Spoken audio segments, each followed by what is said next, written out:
नमस्कार मंडळी, स्वागत आहे तुमचं आमच्या चॅनलमध्ये। आवाज महामुंबईचा, शोध बातमीचा, कौल मनाचा। चला तर मग आमचे चॅनल लाईक करा, शेअर करा आणि सबस्क्राइब करा। धन्यवाद।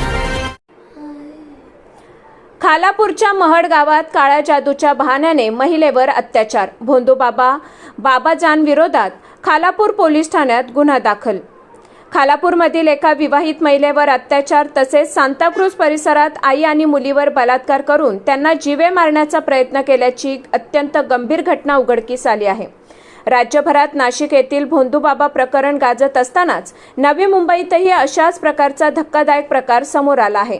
नवी मुंबईतील कळंबोली परिसरात राहणारा अब्दुल रशीद उर्फ बाबाजान हा भोंदूबाबा काळी जादू काढून देण्याच्या बहाण्याने महिलांना जाळ्यात ओढत होता। अल्लाचे महत्त्व सांगून, गोड बोलून आणि कधी भीती दाखवून तो महिलांचा विश्वास संपादन करत असे। आर्थिक, सामाजिक, शारीरिक व वैवाहिक समस्या दूर करण्याचे आमिष दाखवून तो महिलांना एकट्याने भेटायला बोलवत असे।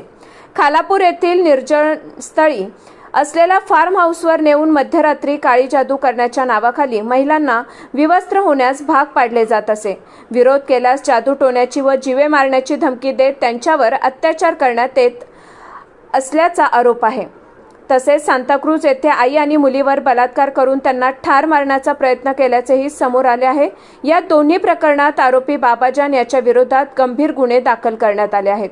कळंबोली परिसरात वाढत्या गर्दीमुळे स्थानिक सोसायटी सदस्यांनी त्याला घर खाली करण्यास सांगितले होते।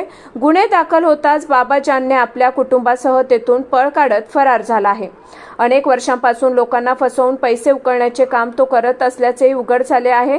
सध्या 2 महिलांनी तक्रार दिली असली तरी आणखीन अनेक महिला त्याच्या अत्याचाराला बळी पडल्याची शक्यता व्यक्त केली जात आहे। दरम्यान पीडित महिलांना न्याय मिळावा यासाठी मुस्लिम सत्यशोधक मंडळाने पुढाकार घेत पोलिसात तक्रार करण्यासाठी प्रोत्साहन दिले आहे।